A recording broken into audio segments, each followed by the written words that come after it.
Bonjour à tous, avec une nouvelle séance de biochimie. Aujourd'hui, on va faire une nouvelle processus de formation du glucose, c'est la néoglycogénèse. Et donc, on va commencer.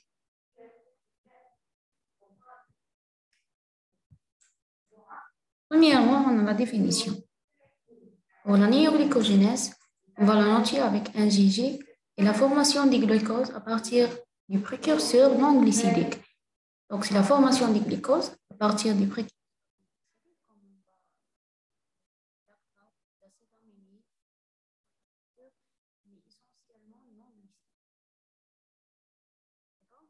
On a la localisation. À 90%, si le lieu principal est exclusif entre les repas et les jeûnes courts. Et au niveau des reins, on peut dire environ 10% si le jeûne prolongé. Puis, on a les précurseurs.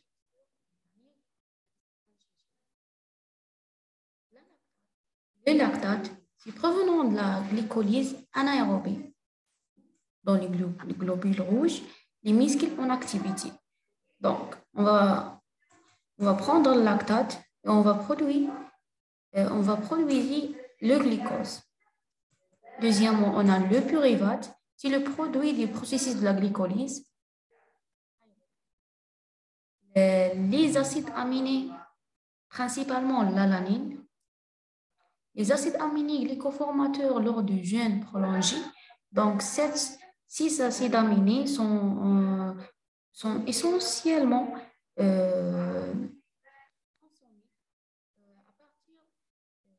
dans les reins.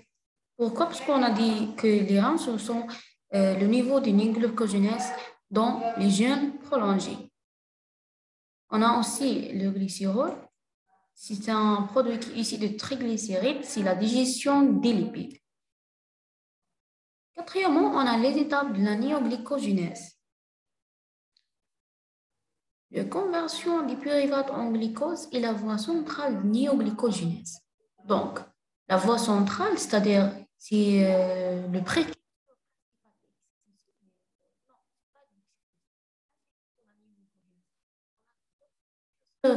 comme le lactate, les acides aminés, mais principalement on a le pyruvate pour la néoglycogénèse. La néoglycogénèse suit 10 réactions. Donc, dans la néoglycogénèse, comme un total processus, on a 10 réactions. 16 réactions réversibles des glycolyses.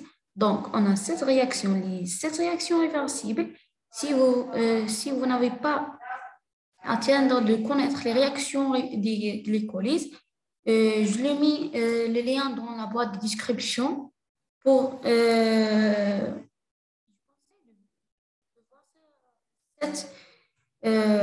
ce vidéo.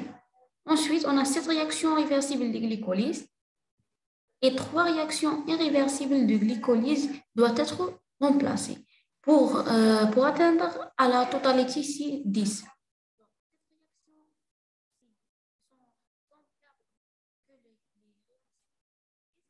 Les 3 restes doivent être remplacés. Comment? On a les étapes irréversibles, donc sont catalysées par des enzymes spécifiques qui sont différentes de celles de la glycolyse. Ces 3 réactions, ce sont les seules réactions qui sont différentes par rapport à la glycolyse, la processus de glycolyse. D'accord? Donc, ce sont catalysées par des autres enzymes spécifiques. Ensuite, cette schéma de connaître le trajet de cette processus, d'accord? On a, comme j'ai déjà dit, qu'il y a ces réactions réversibles qui sont analogues que les réactions de glycolyse, et 3 réactions se sont remplacées et catalysées par des autres enzymes qui on peut dire spécifiques pour la néoglycogénèse. Ce sont les premières réactions, 8e réaction et 10e réaction, d'accord? Principalement, principale chose que vous doit être, que vous doit le connaître, c'est que la néoglycogénèse va suivre le trajet inverse, le sens inverse des glycolyses, d'accord? Donc, on va commencer par le pyruvate pour atteindre à la glucose, d'accord? Donc, on a la pyruvate, va donner la phosphoïnol pyruvate sous la réaction du contournement, comme j'ai déjà dit. Ensuite, le phosphoïnol pyruvate va transformer en deux phosphoglycérates par la fonction des énolases. Énolase, c'est un enzyme. Ensuite, le 2-phosphoglycérate va transformer en 3-phosphoglycérate sous l'action de phosphoglycérate mutase. Puis, le phosphoglycérate kinase va transformer le 3-phosphoglycérate en un 3-bisphosphoglycérate. D'accord? Puis, la cinquième réaction, la glycéraldéhyde 3-phosphate déshydrogénase va transformer un 3-bisphosphoglycérate en glycéraldéhyde 3-phosphate qui est ensuite transformé en déshydroxyacétone phosphate sous l'action du triose phosphate isomérase, puis aussi sous l'action de l'aldolase. Ce dernier va transformer en fructose 1,6-bisphosphate. Ici, on a dans la huitième réaction, c'est une réaction irréversible, donc elle a un enzyme spécifique. Donc, c'est le fructose 1,6-biphosphate qui va transformer le fructose 1,6-bisphosphate en alpha-difructose 6-phosphate. Ce dernier va transformer en glucose 6-phosphate par sous l'action de phosphoryxoisomérase. Puis, pour la dernière réaction, la deuxième réaction, on a le glucose 6-phosphate va transformer en alpha-diglucose sous l'action du glucose 6-phosphatase. Et donc, c'est ça tout la processus de la néoglycogénèse.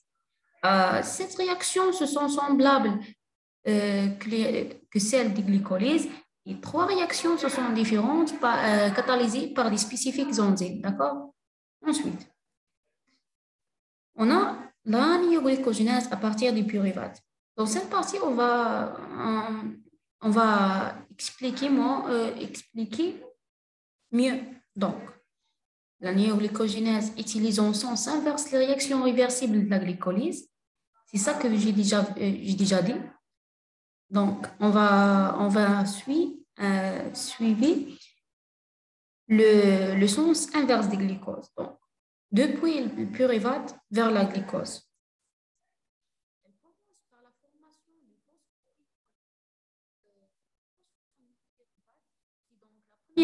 Première réaction de contournement, cette réaction se déroule en deux phases. Dans cette partie,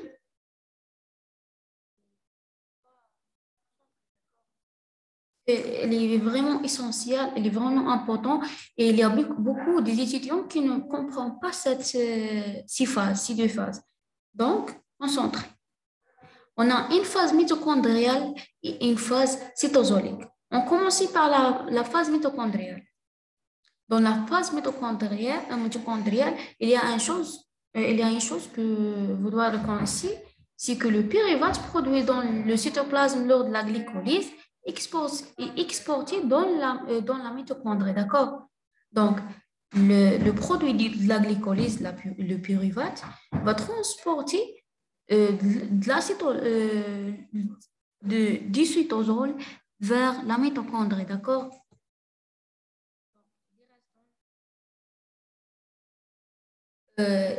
Au moment où l'organisme a besoin de faire la néoglycogénèse, le pyruvate doit sortir de la mitochondrie, mais elles ne peuvent pas sortir. Pourquoi?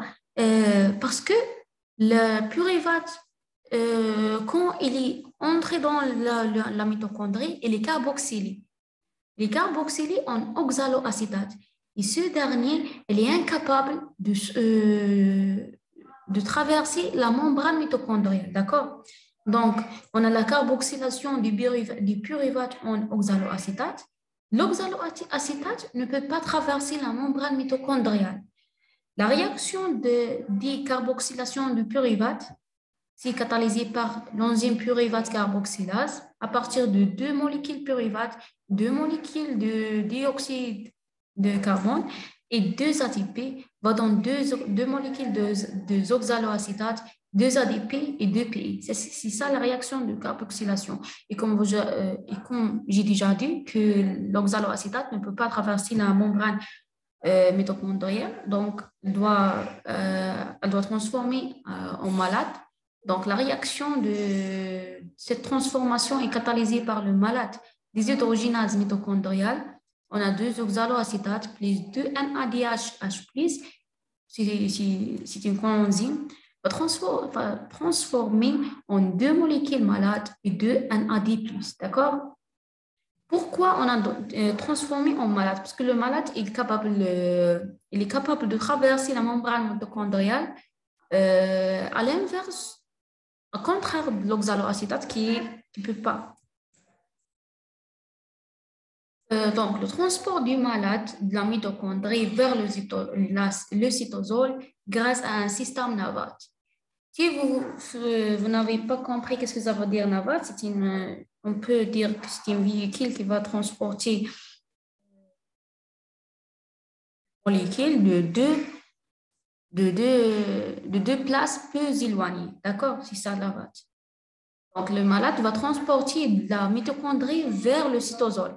Pour commencer, la deuxième phase, c'est la phase cytosolique. Dans la phase cytosolique, dans la néoglycogénèse, on a besoin le pyruvate. D'accord? Donc, le malade va réoxyder en oxaloacétate par le malate des hydrogénases à coenzyme NAD+, carboxylation de l'oxaloacétate en phosphoinol pyruvate grâce à une phosphoinol pyruvate carboxylase. D'accord? Donc, on va répéter. On a le pyruvate qui est dans la mitochondrie va carboxyler. D'accord? Carboxyler en oxaloacétate. Ce oxaloacétate, en cas de besoin du processus de néoglycogénèse, doit être sorti de la mitochondrie vers le cytosol. Mais l'oxaloacétate ne peut pas traverser la membrane mitochondriale, donc va aussi transformer de nouveau en malate. D'accord? Puis le malate va transporter de la mitochondrie vers le cytosol. D'accord? Puis elle réoxydée en oxaloacétate, ce dernier va transformer en phosphoinol pyruvate. Donc, pour résumer, on a 2 pyruvates, 2 ATP et 2 GTP va donner 2 phosphoinol pyruvate, 2 ADP et 2 GDP, plus 2 PI, 2 phosphates. Phosphore, d'accord? Donc, dans cette réaction, on a résumé les 3 réactions précédentes. La carboxylation du pyruvate en oxaloacétate, la transformation d'oxaloacétate en malate, puis la réoxydation du malate en oxaloacétate, d'accord? Ces 3 réactions, ce sont tout dans cette réaction. Ensuite, et on peut dire dernièrement, le bilan énergétique de la néoglycogénèse dans la néoglycogénèse, elle est vraiment énergétiquement coûteuse. Pourquoi? Parce qu'on a 4 ATP, 2 GTP sont consommés. Donc, 6 molécules d'ATP sont nécessaires pour synthétiser une molécule de glucose à partir du pyruvate. Donc, c'est vraiment coûteux, cette processus. On doit consommer 6 molécules d'ATP pour synthétiser une molécule de glucose. Donc, le bilan énergétique total, on peut le dire, cette réaction, ce sont vraiment, va résumer tout. On a 2 pyruvates plus 4 ATP plus 2 GTP plus 2 NADH les 6 molécules d'eau va donner une molécule de glucose, CPI et 2 NAD+, les 2 H+. Tu vois, on a donc, pour synthétiser une seule molécule de glucose, on doit consommer 6 molécules d'ATP et 2 molécules de pyruvate. Elle est vraiment, vraiment coûteuse. Et donc, pour aujourd'hui, que vous comprendre, que vous êtes comprendre. Et donc, on va faire la suite la prochaine fois. Don't forget to subscribe my channel, share like for my video, and salam. Wow, finally.